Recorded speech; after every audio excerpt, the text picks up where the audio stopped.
Hare Krishna, everybody. Welcome back to the daily readings of Srila Prabhupada's books. I'm at your service. My name is Keshava Bharati Das Goswami, and I made a vow to read Srila Prabhupada's books every day for the rest of my life, no matter what. I had to sacrifice a few things, but what I'm getting in return is really well worth it. So we're going through this journey. Srila Prabhupada is expanding our consciousness. Now we're going to come up to the description of Jambudvipa, which is a little challenging. It takes faith. It takes faith. But not blind faith. That's why it doesn't come until the 5th canto. We've heard enough from Srila Prabhupada so far that we should already have some educated faith. He's educated us. So if you hear things that don't quite jive with what you were taught in your physics class or your astronomy class, and just in case any of you have had astronomy, probably not, but anyway, then just put the doubts on hold and keep hearing, and we'll see what happens. Okay. Sanatana Goswami. We were looking at the Madhya Lila because we're going to be going into the Madhya Lila. The instructions of Lord Chaitanya to Sanatana Goswami are literally hundreds and hundreds and hundreds and hundreds of shlokas and pages. Yeah. 22, 23, 24, 25 chapters, 4 or 5 chapters. So let's hear what he has to say about Srimad-Bhagavatam, because he heard a lot from Lord Chaitanya, and he knows what he's talking about. Okay, Srimad-Bhagavatam Mahima Stotram from Sri Krishna Lila Stava, verses 412 to 416 by Srila Sanatana Goswami, senior disciple of Sri Chaitanya Mahaprabhu, the one he spent more time instructing than anyone else on the planet. And it goes like this. Sarva Shashabdi Piyusha Sarva Vedaika Satpala Sarva Vedantas Patnadya Sarva Lokaika Drikprada. O nectar from the ocean of all scriptures, singular fruit of all the Vedas, rich mine of the precious gems of all conclusive truths, you are the only giver of sight to all the worlds. Sarva Bhagavata Prana Srimad-Bhagavata Prabho Kalidwandoditaditya Shri Krishna Parivartita. O life air of all the Supreme Lord's devotees, O Master Srimad-Bhagavatam, you are the sun risen in the darkness of Kali. You are the exact image of Sri Krishna. Paramananda Pataya Prema Varshakshadayate Sarvada Sarvasevyaya Shri Krishnaya Namostume. I bow down to you, who are supremely blissful to read. Your every syllable pours down a flood of prema. You can always be served by everyone. You are Sri Krishna himself. Madeka Bando Matsangin Madguru Man Mahadana Man Nistadaka Madbhagya Mad Ananda Namostute. My only friend, my constant companion, my spiritual master, my great wealth, my savior, my good fortune, my source of ecstasy, I bow down to you. Asadu saduta dayin atini chochata kara hanamunchagadachin mam premna rit kantayospura. O bestower of saintliness to the unsaintly, O exalter of the most fallen, please never leave me. Always appear in my heart and my voice with pure love. Om Namo Bhagavate Vasudevaya.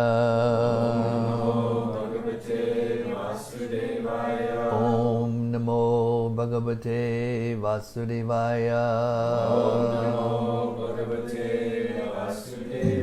Om Namo Bhagavate Vasudevaya.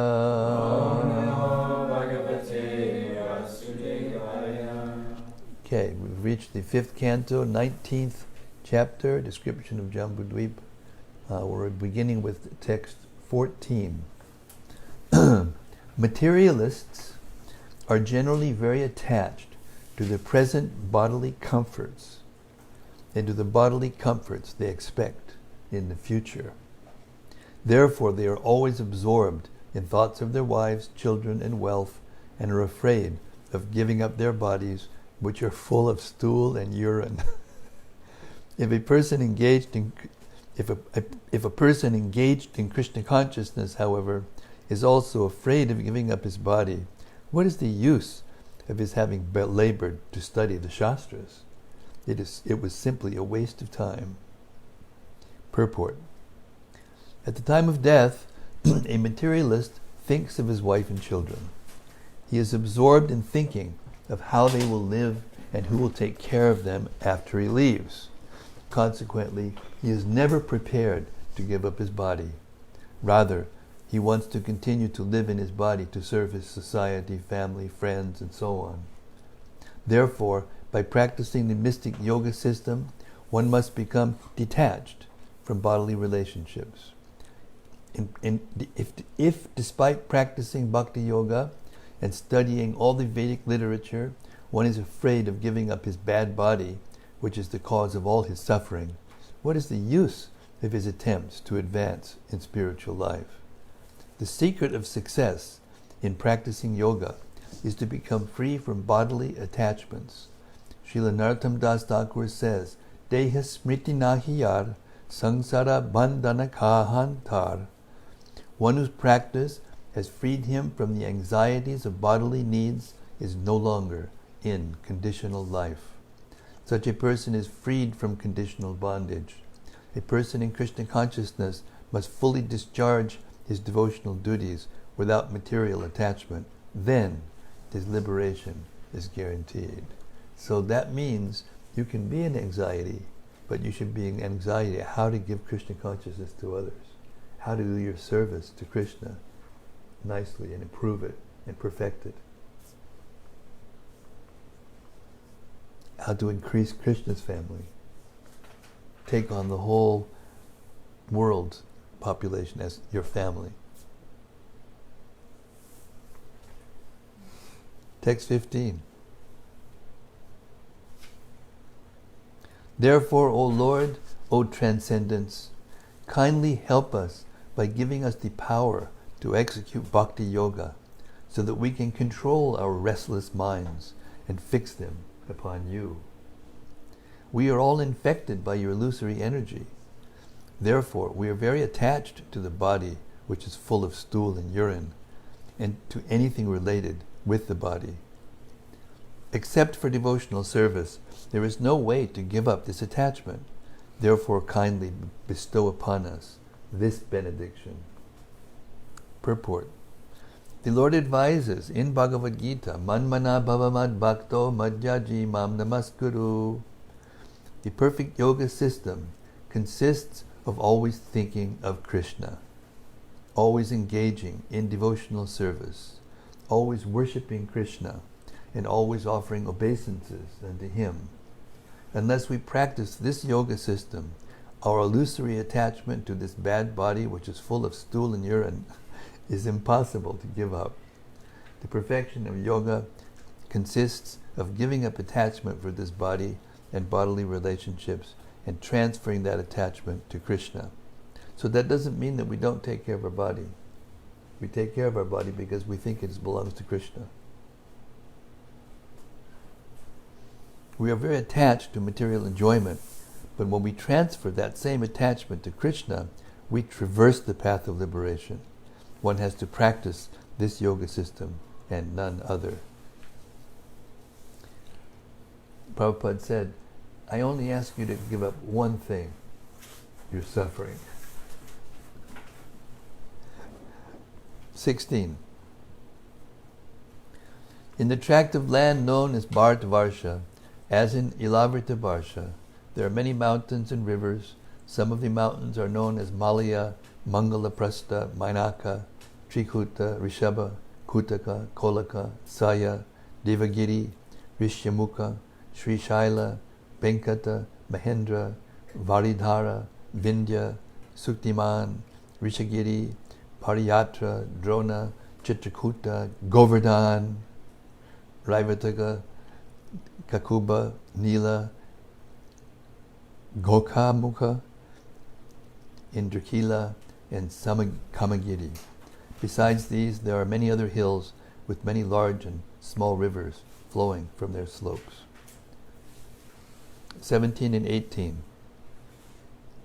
Two of the rivers, Brahmaputra and Shona, are called nadas, or main rivers.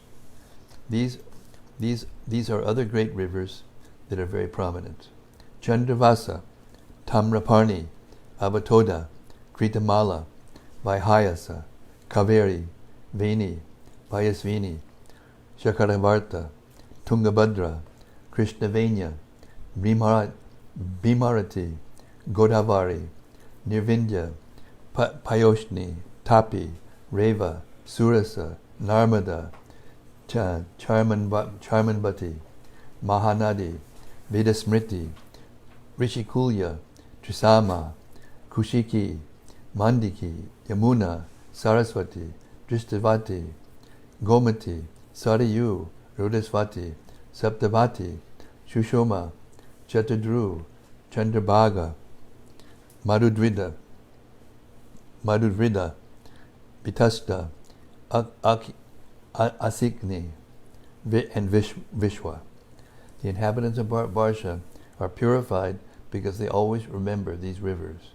Sometimes they chant the names of these rivers as mantras, and sometimes they go directly to the rivers to touch them and bathe them.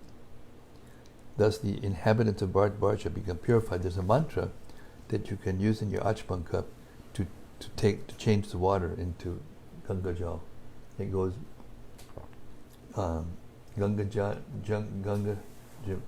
Ganga, what? Say it slower. Ganga cha Yamuna chaiva, Ganga cha Kabari, Jalismin, Sirim. Yeah, and all those names are all in this verse. Ganga cha Jamuni chaiva, Godavari, Saraswati, Narma Sindhu Kavali, Jalismin, Sinidim Kuru. Yeah. Huh? Purport. It's cool. It's really cool. Purport. All these rivers are transcendental. Therefore, one can be purified by remembering, touching them, or bathing in them. This practice is still going on. Text 19.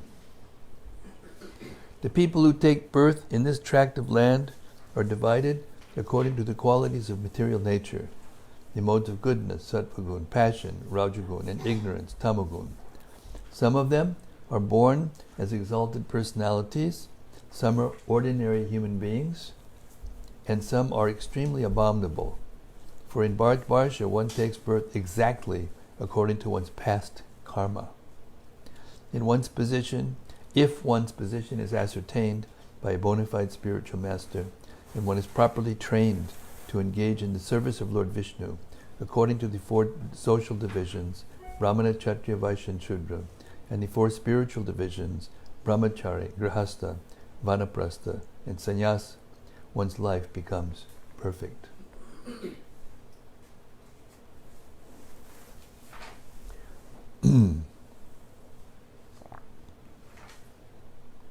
Purport. For further information, one should refer to Bhagavad Gita 14:18 and 18:42 through 45. Srila Ramanujacharya writes in his book Vedartha Sangraha. This is too much prose Sanskrit. I won't try to do that. In the Vishnu Purana 389, the great sage Parashara Muni has recommended Varnashrama Charnavata Purushena Parak Puman Vishnur Aradhyate Panta Nanyat Tat Toshakaranam. The Supreme Personality of Godhead, Lord Vishnu, is worshipped by the proper execution of prescribed duties in the system of Varna and Ashram. There is no other way to satisfy the Lord. In the land of Bharatvarsha, the institution of Varnashram Dharma may be easily adopted. At the present moment, certain demoniac sections of the population of the Bharatvarsha are disregarding the system of Varnashram Dharma because there is no institution to teach people how to become Brahmanas, Kshatriyas, Vaishyas, and Shudras, or Brahmacharis, Grihastas, Vanaprasthas, and Sannyasis. These demons want a classless society. This is resulting in chaotic conditions. In the name of secular government, unqualified people are taking the supreme governmental posts. No one is being trained to act according to the principles of Varnashram Dharma, and thus people are becoming increasingly degraded and are heading in the direction of animal life. The real aim of life is liberation, but unfortunately, the opportunity for liberation is being denied to people in general, and therefore their human lives are being spoiled. This Krishna consciousness movement, however, is being propagated all over the world to re-establish the Varnashram Dharma system and thus save human society from gliding down toward a hellish life. Text 20. After many, many births, when the results of one's pious activities mature, one gets an opportunity to associate with pure devotees. Then one is able to cut the knot of bondage to ignorance, which bound him because of varied fruitive activities.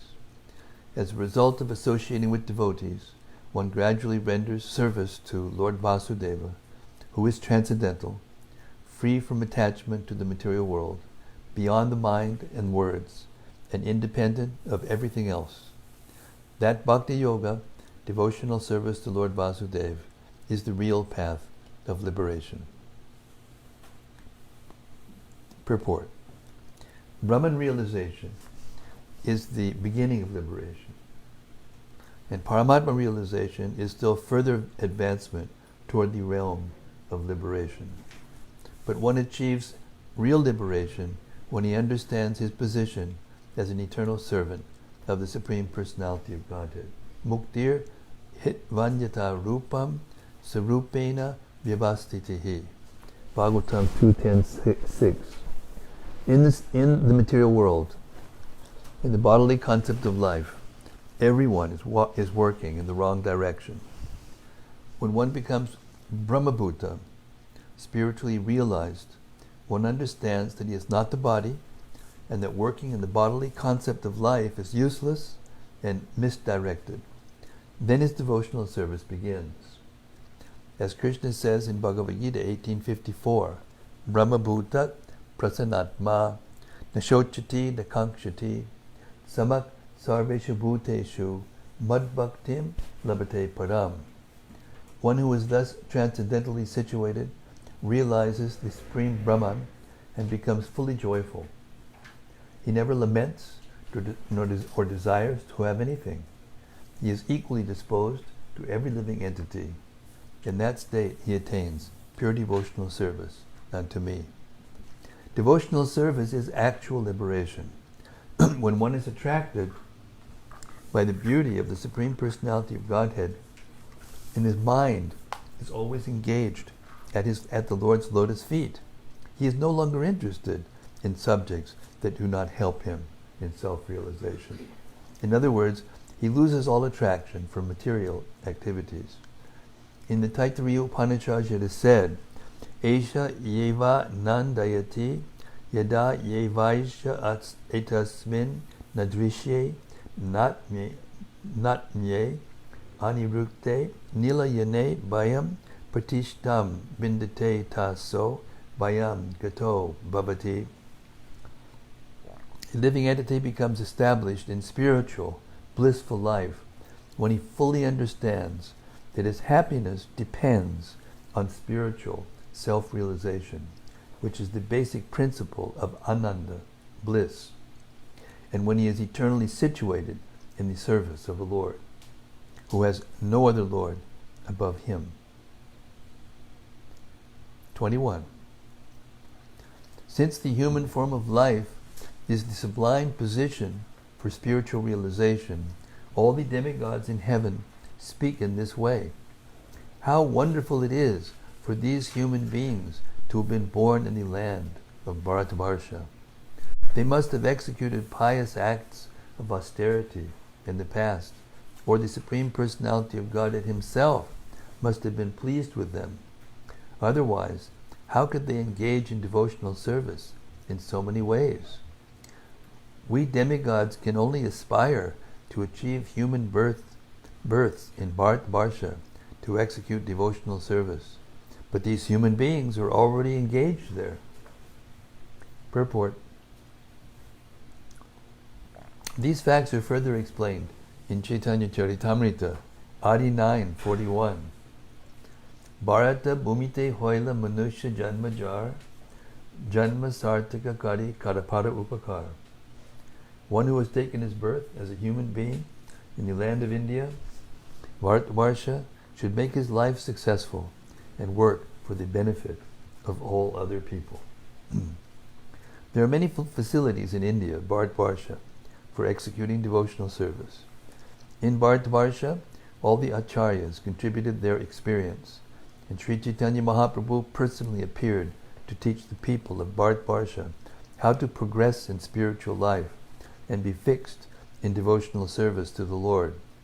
From all points of view, Bharatvarsha is the special land where one can very easily understand the process of devotional service and adopt it to make his life successful. If one makes his life successful in devotional service and then preaches devotional service in other parts of the world, people throughout the world will actually benefit. Text 22. The demigods continue after performing the very difficult tasks of executing Vedic ritualistic sacrifices, undergoing austerities, observing vows, and giving charity. We have achieved this position as inhabitants of the heavenly planets. But what is the value of this achievement? Here we are certainly very engaged in material sense gratification, and therefore we can hardly remember the lotus feet of Lord Narayana. Indeed, because of our excessive sense gratification, we have almost forgotten his lotus feet. Purport. The land of Bharatvarsha is so exalted that by taking birth there, one cannot only attain the heavenly planets, but also go directly back home, back to Godhead. As Krishna says in Bhagavad Gita 9:25, Yanti deva vrta devan, pitrin yanti prati vrtaha, bhutani yanti bhuteja, yanti mad yajino pimam. Those who worship the demigods will take birth among the demigods. Those who worship ghosts and spirits will take birth among such beings. Those who worship ancestors go to the ancestors, and those who worship me will live with me. People of the land of Bharatvarsha, people in the land of Bharatvarsha, generally follow the Vedic principles and consequently perform great sacrifices by which they can be elevated to the heavenly planets. However, what is the use of such great attainments? As stated in Bhagavad Gita 9:21, Chine punye martya lokam vishanti. After the results of one's sacrifices, charity, and other pious activities expire, one must return to the lower planetary systems and again feel the pangs of birth and death. However, one who becomes Krishna conscious can go back to Krishna. Yanti mad yajino pimam. Therefore, the demigods even regret having been elevated to the higher planetary systems. The denizens of the heavenly planets regret that they could not take full advantage of being born in the land of Bharatvarsha. Instead, they became captivated by a higher standard of sense gratification, and therefore they forgot the lotus feet of Lord Narayana at the time of death. The conclusion is that one who has taken birth in the land of Bharatvarsha must follow the instructions given personally to the Supreme Personality of Godhead. Yadgatva na nivartante tadhama paramam mama. One should try to return home back to Godhead to the Vaikuntha planets, or to the topmost Vaikuntha planet, Goloka Vrindavan, to live eternally in full blissful knowledge in the company of the Supreme Personality of Godhead. Text 23. A short life in the land of Bharat-varsha is preferable to a life achieved in Brahmaloka for millions and billions of years. Wow. Because even if one is elevated to Brahmaloka, he must return to repeated birth and death. Although life in Bharat-varsha is in a lower planetary system, although life in Bharat-varsha in a lower planetary system is very short, one who lives there can elevate himself to full Krishna consciousness and achieve the highest perfection, even in this short life, by fully surrendering unto the lotus feet of the Lord. Thus one attains Vaikuntha Loka, where there is neither anxiety nor repeated birth in a material body. Purport. This is further confirmation of the statement given by Lord Chaitanya Mahaprabhu, Bharata Bhumite Hoila Manusya Janma Jar Janma Sadhaka Kari Parapara Upakar. One who has taken birth in the land of Bharat-varsha has a full opportunity to study the direct instructions given by Krishna in Bhagavad Gita, and thus finally decide what to do in his human form of life. One should certainly give up all other propositions and surrender unto Krishna. Krishna will then immediately take charge and relieve one of the results of past sinful life. Aham tvam sarva papebhyo mokshayishami ma shujaha. Therefore, one should take to Krishna consciousness, as Krishna himself recommends. Manmana bhavamad bhakto Madhyaji mam namaskuru. Always think of me, become my devotee, worship me, and offer me obeisances. This is very easy, even for a child. Why not take to this path? One should try to follow the instructions of Krishna exactly, and thus become fully eligible to be promoted to the kingdom of God. Chaktva deham punar janma naiti mam eti sorjana. One should go directly to Krishna and engage in his service. This is the best opportunity offered to the inhabitants of Bharat-varsha. One who is fit to return home, back to Godhead, is no longer liable to the results of karma, good or bad. Text 24. We're being taken a little journey here. An intelligent person does not take interest in a place, even in the topmost planetary system, if the pure Ganges of topics concerning the Supreme Lord's activities does not flow there. If there are not devotees engaged in service on the banks of such a river of piety, or if there are no festivals of Sankirtan Yajna to satisfy the Lord, especially since Sankirtan Yajna is recommended in this age. Purport.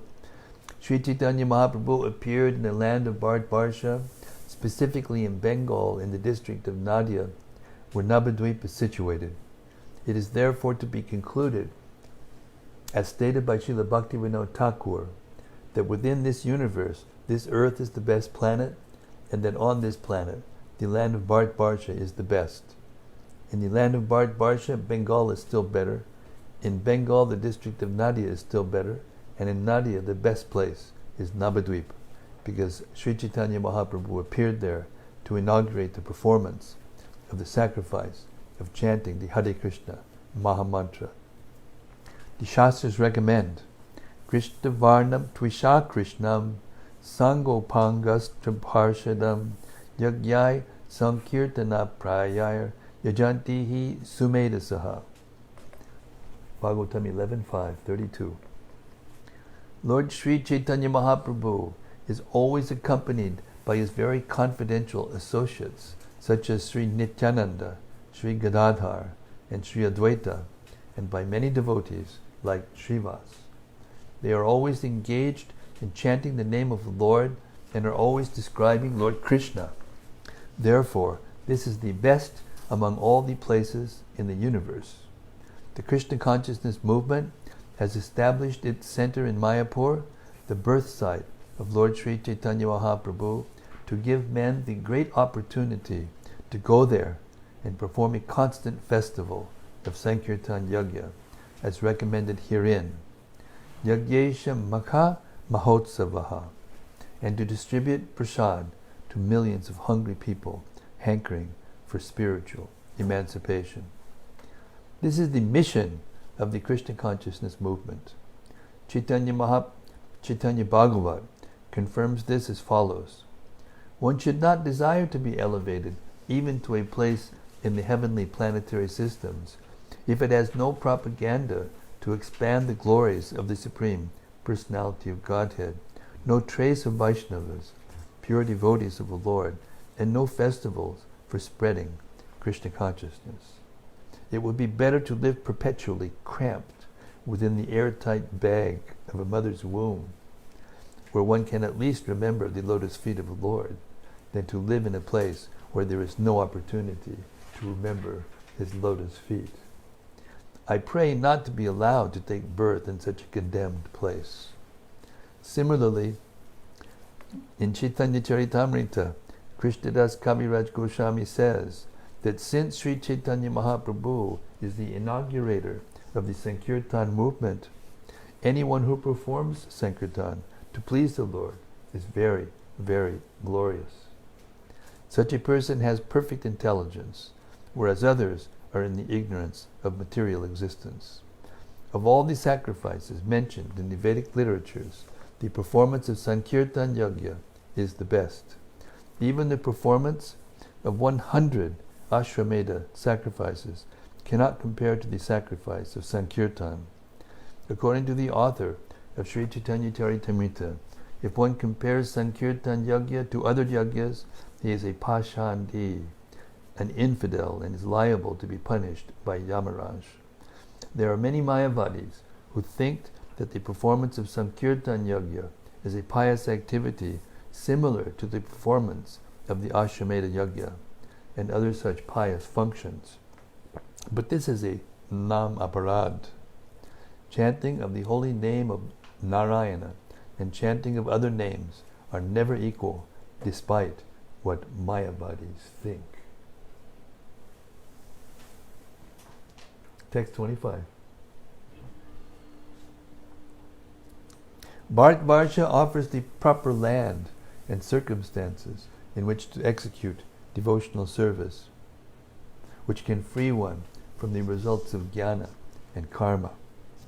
If one obtains a human body in the land of Bharatvarsha with clear sensory organs with which to execute the Sankirtan Yajna, but in spite of his opportunity he does not take to devotional service, he is certainly like liberated forest animals and birds that are careless and are therefore again bound by a hunter. Purport. In the land of Bharatvarsha one can very easily perform the Sankirtan Yajna, which consists of Shravanam, Kirtanam, Vishnu. Or one can perform other methods of devotional service, such as Smaranam, Vandanam, Archanam, Dasyam, Sakyam, and Atmanivedanam. In Bharatvarsha one has the opportunity to visit many holy places, especially Lord Chaitanya's birth site and Lord Krishna's birth site, Navadvip and Vrindavan, where there are many pure devotees who have no desire other than to execute devotional service. Anyabilashita shunyam, jnana karma janavritam. And one may thus become free from the bondage of material conditions. But that is not real profit, for no one has to come down again, even from the liberated condition of being merged in Brahman, and certainly one must come down from the heavenly planets. I said it wrong. I'll read it again. Thank you. Pious activities can elevate one to the higher planetary systems, and by speculative knowledge one can merge into the Brahman existence. But that is not real profit, for one has to come down again, even from the liberated condition of being merged in Brahman, and certainly one must come down from the heavenly kingdom. One should endeavor to go back home, back to Godhead. Yanti mud yajino pimam. Otherwise, there is no difference between human life and the lives of jungle animals and birds. Animals and birds also have freedom, but because of their lower birth, they cannot use it.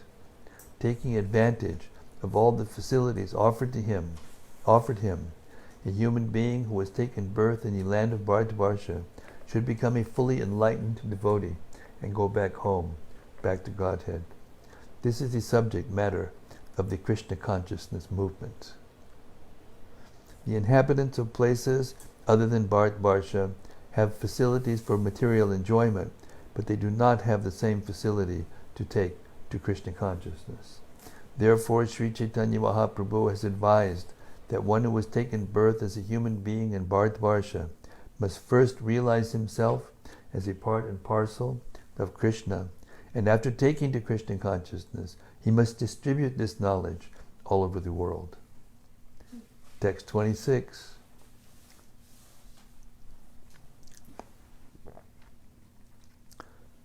In India, Bharatavarsha, there are many worshippers of the demigods, the various officials appointed by the Supreme Lord, such as Indra, Chandra, and Surya, all of whom are worshipped differently. The worshippers offer the demigods their oblations, considering the demigods part and parcel of the whole, the Supreme Lord. Therefore, the Supreme Personality of Godhead accepts these offerings and gradually raises the worshippers to the real standard of devotional service by fulfilling their desires and aspirations. Because the Lord is complete, He offers the worshippers the benedictions they desire, even if they worship only part of His transcendental body. Purport. In Bhagavad Gita 9.13, Lord Krishna says, Mahatmanas tumam partha daivim prakritim ashritaha bhajantyananya manaso gyatva bhutaram avyayam. O son of Pritha, those who are not deluded, the great souls, are under the protection of the divine nature. They are fully engaged in devotional service because they know me as the Supreme Personality of Godhead, original and inexhaustible. Mahatmas, advanced devotees, worship only the Supreme Personality of Godhead. Others, however, who are also sometimes called Mahatmas, worship the Lord as Ekatvena Pritaktvena. In other words, they accept the demigods as different parts of Krishna and worship them for various benedictions.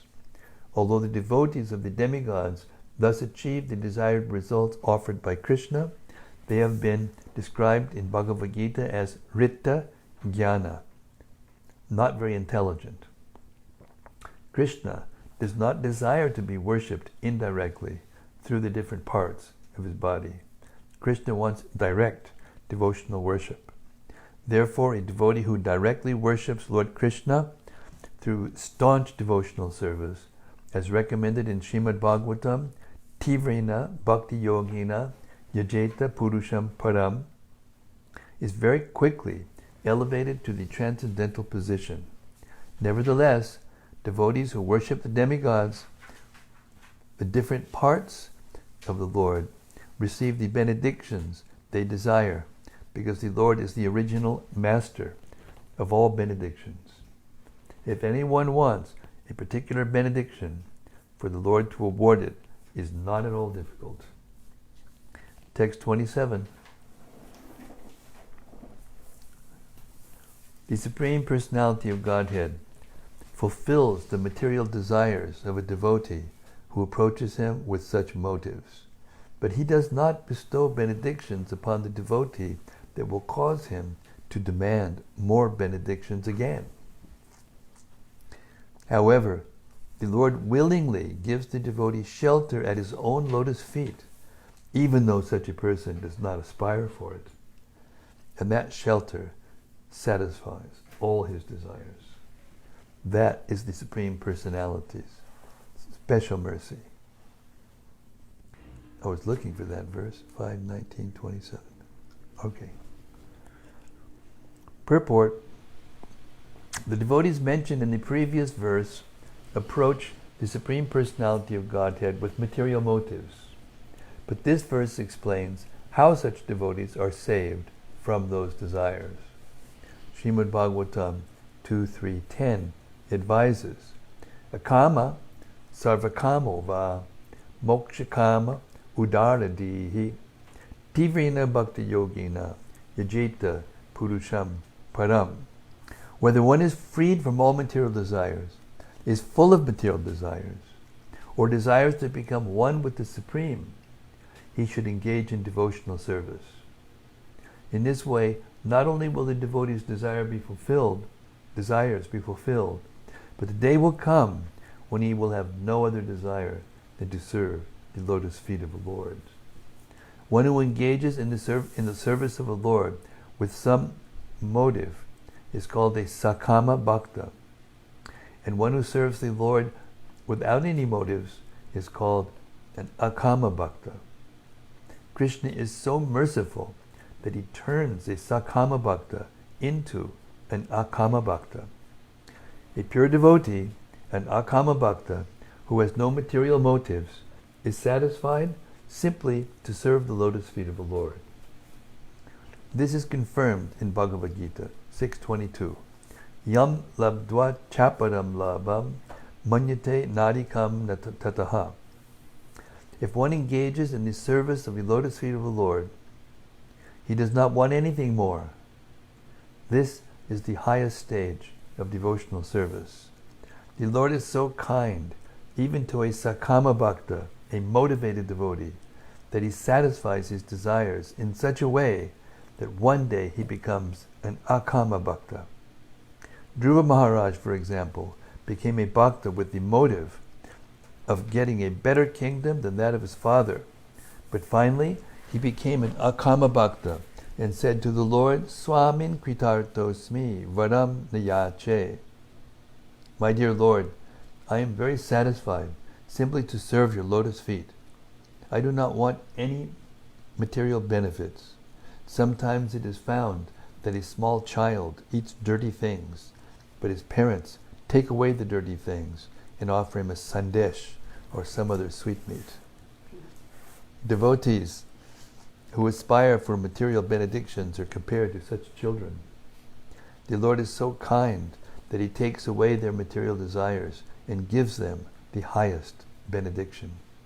Therefore, even for material motives, one should not worship anyone other than the Supreme Personality of Godhead. One must fully engage himself in the devotional service of the Lord so that all his desires will be fulfilled, and at the end he can go back home, back to Godhead.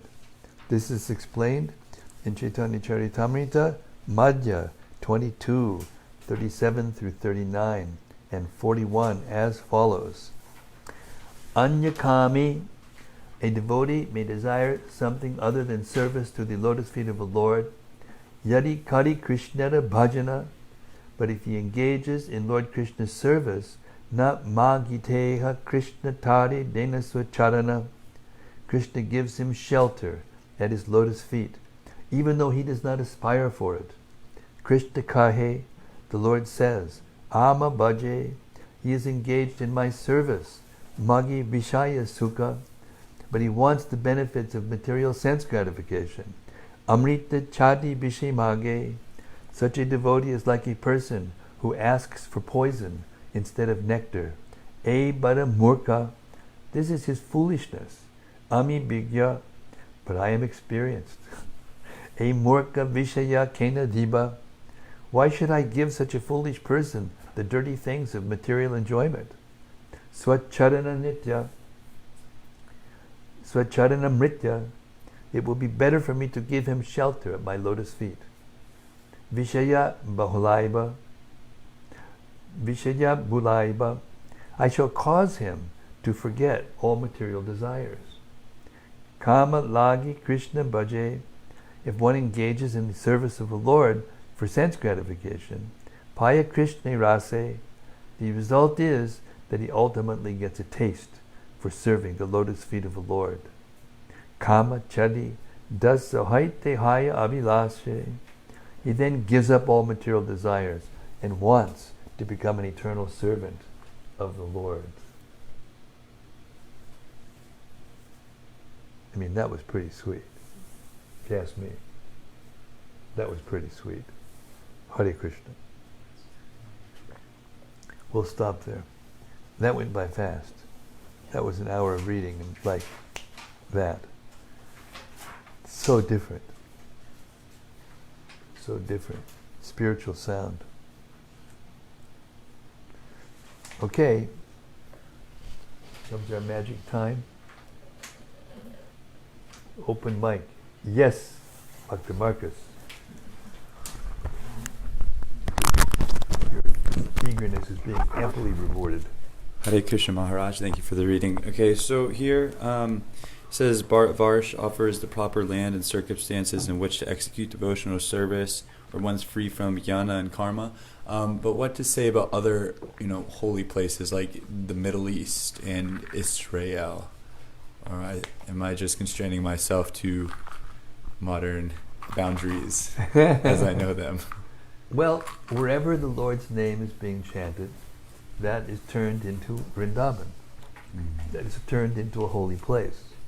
So it's not constrained to geographical location. But it's a fact that before Prabhupada came out to the rest of the world from India, pure devotional service was not being performed. The other religions of the world are religious, and they believe in God, and it's good, but it's sakama. There's no form.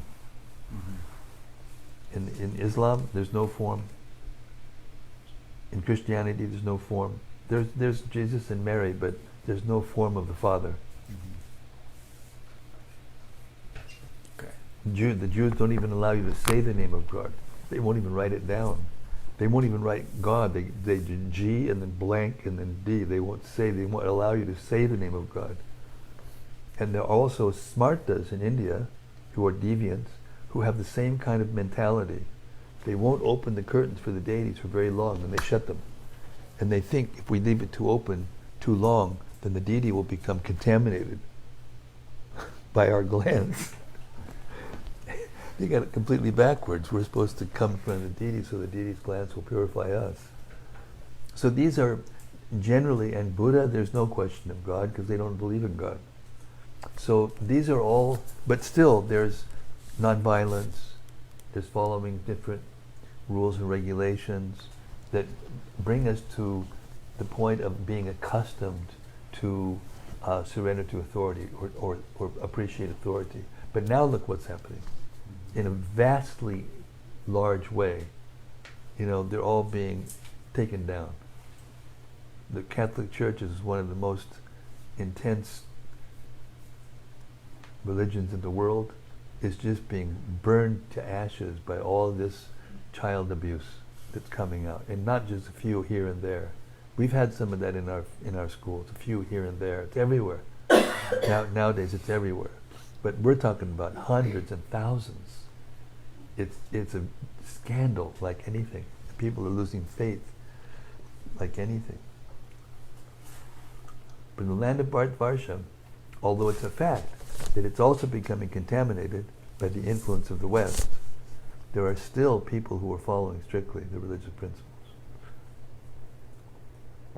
still doing devotional service. And in Mayapur, if you go there, the kirtans there are out of this world, and they're going on almost all the time. The deity worship, you can imagine 10-foot high Panchatattva deities. The darshan, you cannot imagine it. And they're glowing like gold. And when they do an abhishek, we do an abhishek, a little deity like this, they do an abhishek 10 feet tall. They need to put a scaffolding around it just for the devotees to come up and pour the ingredients on the deity. It's out of this world. So Prabhupada did all this, He's not an ordinary person.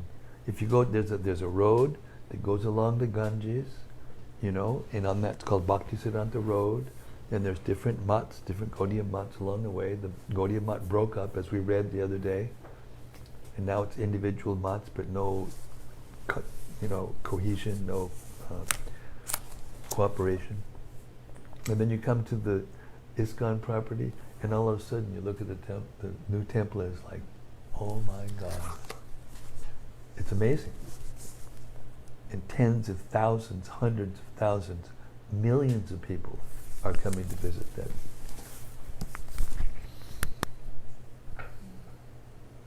So that's Lord Chaitanya's prediction, that this movement would spread to every town and village of the world. But wherever the devotees are getting together and doing this, just what we're doing, this is Nam Sankirtan. The chanting of the congregational, holy name chanting with the drums and cymbals and the dancing and the chanting, this is the beginning. And I have a quote. Can I find it quick enough to not waste your time? Maybe. Let's see.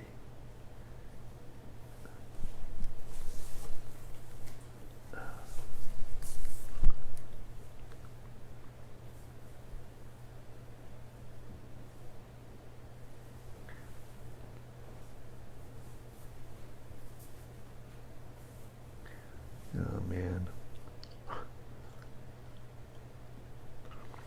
After one's mind becomes cleansed by chanting Hare Krishna, one gradually comes to the platform of Krishna consciousness and then reads books like Bhagavad Gita, Srimad-Bhagavatam, Chaitanya Charitamrita, and the Nectar Devotion. In this way, one becomes more and more purified of material contamination. As stated in Srimad-Bhagavatam 1.2.18, Nashta Prayusha Bhagjeshu Nityam Bhagavad Sevya Bhagavat Uttamashloke Bhaktir Bhavati Naistike. By regularly hearing the Bhagavatam and rendering service unto the pure devotee, all that is troublesome to the heart is practically destroyed, and loving service unto the glorious Lord, who is praised with transcendental songs, is established as an irrevocable fact.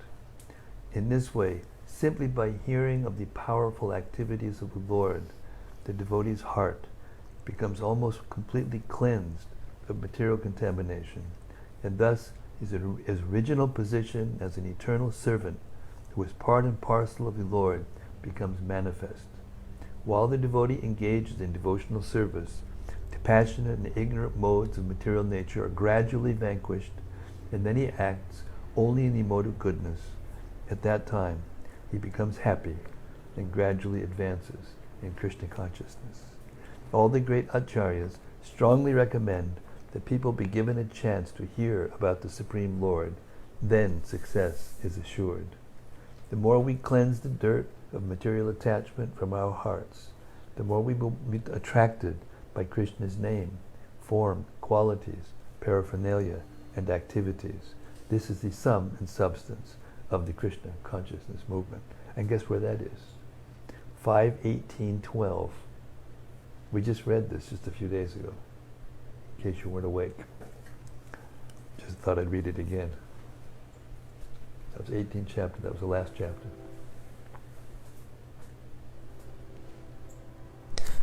Yes, Pranatikura. Got anything yet from the... Oh. He did? Hey Vaish, Haribol. He may not even be there, just checking in, I'm so happy to hear that. Haribol Vaish, we're doing this for you. We're expanding the ruts, the Govardhan rut, into a daily affair. We do this in Vrindavan, in Govardhan, 5 hours a day for 1 whole month during Kartik. Just what we're doing right now. Without the conch shell of Maya. Of course, there are other sound vibrations of Maya going on in Vrindavan now.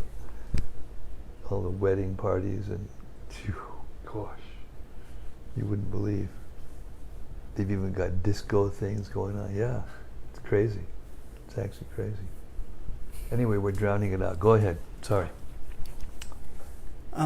We read, and I think it's the purport to text 24. It says, even the performance of 100 Ashwamedha sacrifices cannot compare to the sacrifice of Sankirtan. According to the author of Sri Chaitanya Charitamrita, if one compares Sankirtan Yagya to other yagyas, he is a Pashandi, an infidel, and is liable to be punished by Yamaraj. And then later he says how it's a namaparad. But then also we hear sort of a comparison that chanting the holy name is the Yuga Dharma and Kali Yuga, but then in Treta Yuga, the Yuga Dharma is sacrifices or yagyas, and it appears that they're being put on an equal level. No, the Hare Krishna mantra has always been there and has always been the goal. And the Bhagavatam has always been there, it's always been the goal. The higher topics have always been there and have always been the goal. But the performance of the yajna and the meditation and the big sacrifices in the other ages were the methods recommended by the Lord for purification of the heart to come to that platform of being able to hear the holy name straight, the Mahamantra, and these transcendental literatures. So does that mean in Treta Yuga people were also just chanting the holy name? Some were, but not very many.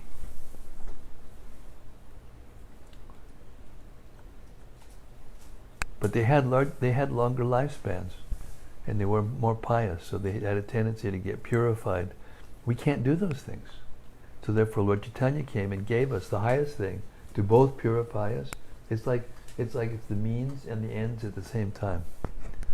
The Hare Krishna Maha Mantra and the hearing of the Bhagavad Gita, Bhagavatam, and Chaitanya Charitamrita, and worshipping the deity.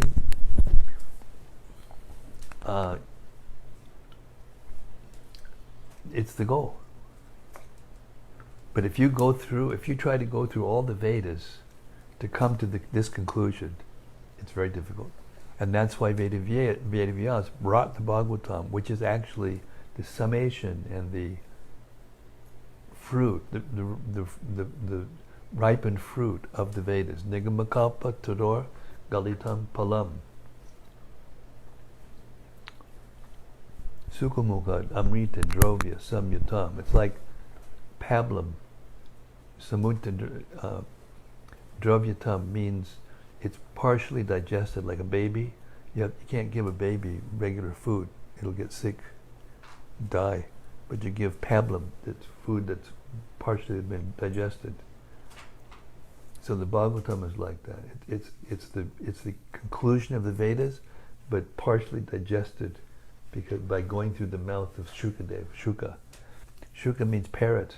So the two meanings of the word parrot, one of them is that Shukadev did not say anything, any word, except what it was given to him by Vyasadeva.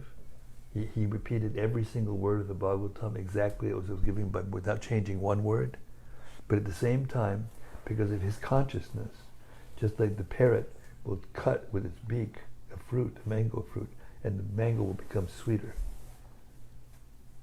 So Shukadev's consciousness, even though he said exactly the same words, the consciousness changed it and made it sweeter and more delectable and more powerful. And that's what's needed in the Kali Yuga, because we can't do even the deity worship. We can't do it properly. We do it, and it's meant to do it in Pancharatik. It's not Vedic style, Vedic mood. It's different. Narada Muni, bringing us to the point of Harinam and hearing the Bhagavatam.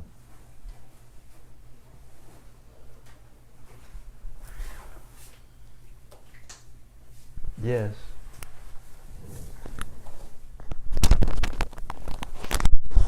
I have a realization. I don't know if it's any good, but I was just thinking it as we read. You were reading, I don't know which part, but as you were going along, I felt like, whoa, I cannot keep up. I felt like there was no waste of a sentence. Every sentence was packed with. I felt that too while we were reading today. It was like really dense nectar though. Yeah, like there's no way you can There get was it all no way at out. once. There was no way to escape.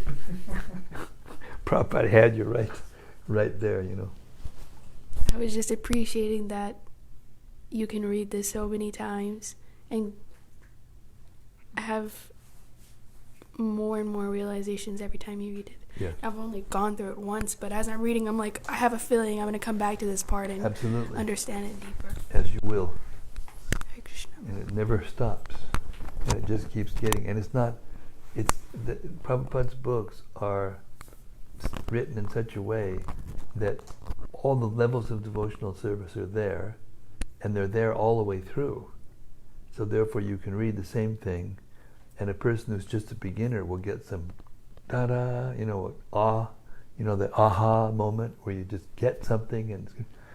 But as you go deeper, there'll always be something like that in Prabhupada's books. I've been reading books for 47 years now, and I still feel like that. It's like it's the first time I've read it. It's amazing. And there's no explanation for that. There's no other literature like that. There's no other names like that than Krishna's names.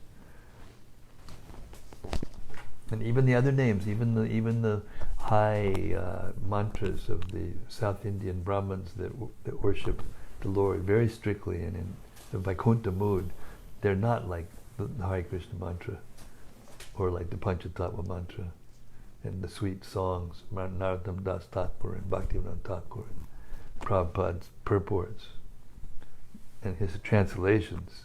The translations of these verses that we just read, I mean, they were incredible, absolutely incredible. And you read these, academic translations of these things, they're just dry as a bone, it's like a corn cob that's had all the corn taken off of it,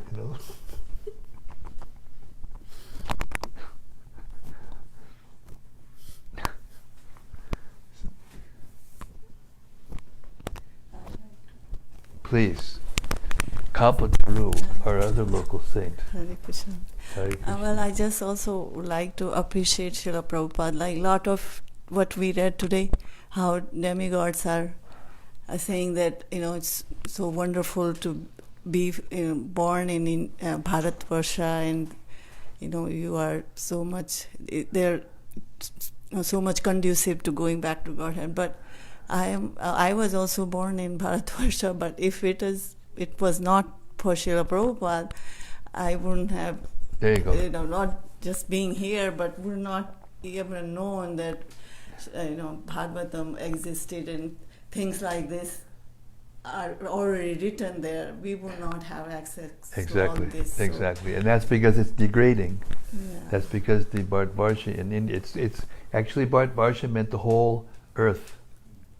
And now Prabhupada has gone out. Lord Chaitanya started this wave, this tsunami, and Prabhupada took it out. Bhakti Vinod spread it, and Bhakti Siddhanta spread it throughout India, revived it, and then Prabhupada came and took it all over the world. That's what's happening. Bhakti Vinod Thakur was looking from his balcony across the Jalangi, from our property, and he saw this temple. This beautiful big temple, and now you can go to his balcony and you can look for it and you can see the TOVP is growing there. It's amazing, and you can read about it in his writings. He predicted that there would be a Senapati Guru. Senapati Guru means a general. A general would come and take it all over the world. That's Prabhupada. So all these things they're all predicted in Shastra. Lord Chaitanya said it would come to every town and village, and it is. We may think there's so many problems, and we do have so many problems trying to be devotees in these American cities, and with all the things that happened to us, while we were growing up in these places, But all those things will be washed away. We heard about it just now. It'll all be washed away if you just agree to chant the holy name and to read these books, and it'll all be washed away. And then you can be happy again.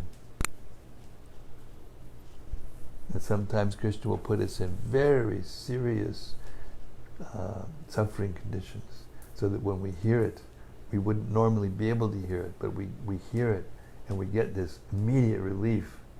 And then there's still time that we have to go through to get purified. But Krishna gives us this, what Rupa Goswami called shadow attachment. It's the reflection coming from the hearts of persons who are tasting, and we get that taste. It's not coming from us yet, it's being reflected from the hearts of those who are tasting. But just that taste is so different from what we've heard and done before. We didn't have any idea, like you were saying. Even in India, people don't have any idea. But now it's growing like wildfire. There's actually a verse in the 11th canto that says that especially the souls that were born in South India, they will come around the world and get picked up by Lord Chaitanya's movement.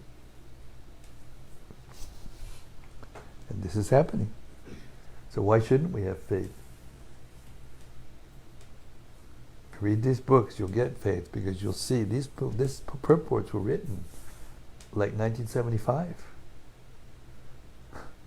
That's already 40 years ago. 75, 44 years ago. And all things have changed a lot in 44 years. They've degraded a lot more worldwide. But the movement's expanding also at the same time. Prabhupada told us this. Test of your preaching, whether it's potent or not, will be how there'll be pushback from people. And it'll cause this polarization. And that's exactly what's happening. The world's being polarized, just like Prabhupada told us. And eventually, because the mass of people are nice, they're just being misled by these cruel-hearted Rakshasas who have come to this planet to try to bring it down, which has happened in the Bhagavatam. We read about it. It's happening again, and it'll continue to happen in cycles. Time goes in cycles. So we're so lucky to be a part of this movement.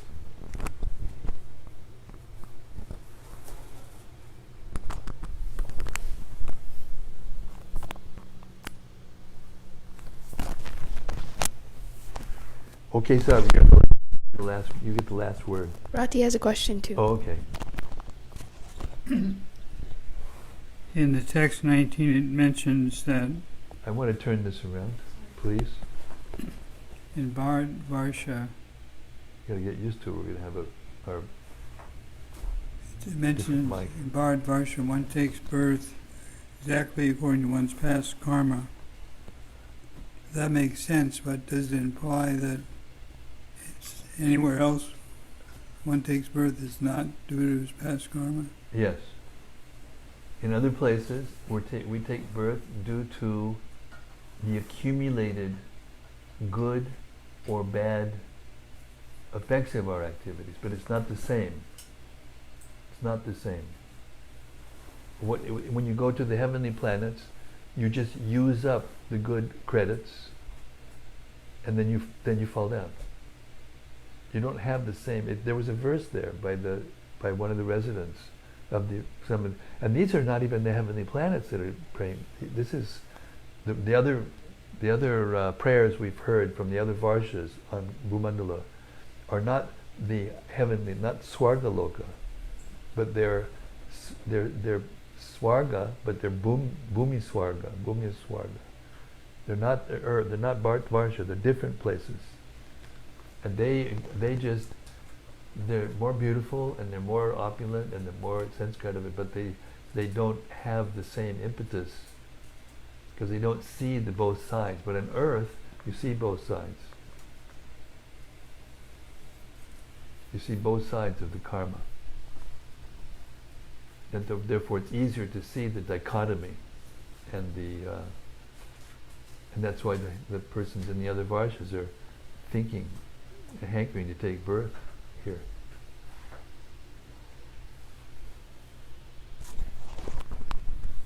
Okay, Rati, you get the last word today.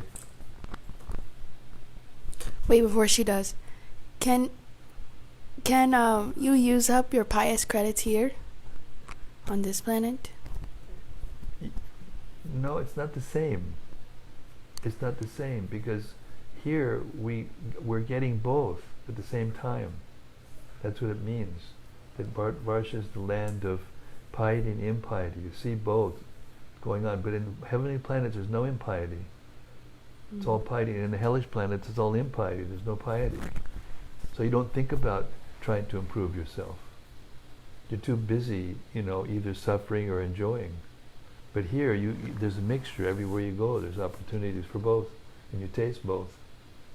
Therefore, the heavenly planet people are saying, hey, I'd rather be down there because I got a really long life, but I can't get out of it. But Varsha, you can get out of it very quickly.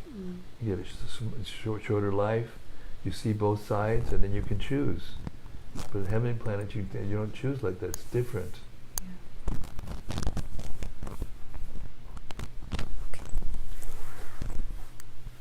Okay, Rati, you get the last word. Dear Guru Maharaj, please accept my humble obeisances. Thank you for tonight's lovely reading. Seeing you read to us day after day, dispensing Srila Prabhupada's Bhagavatam so steadily, strengthens my belief that Krishna really loves and cares for us. Thank you for being so dependable and dedicated. Hare Krishna. Thanks, Rati. Everybody needs encouragement, even us. Hare Krishna. My question tonight is in regards to the purport of text 22, where it is stated that by taking... My question tonight is in regards to the purport of text 22, where it is stated that by taking birth in Bharatavarsh, we can not only attain the heavenly planets, but also go directly back home, back to Godhead. I have heard before that we can go back to Godhead. I have heard before that before we can go back to Godhead, we need to take birth in a universe where Krishna is presently to get trained up. That's the same thing as going back to Godhead. If you go back to another universe where Krishna is personally present, and you take birth and are able to associate with his eternal associates and with him directly, it's the same as going back to Godhead. There's no difference between the place where Krishna is, whether it's in the material world or the spiritual world.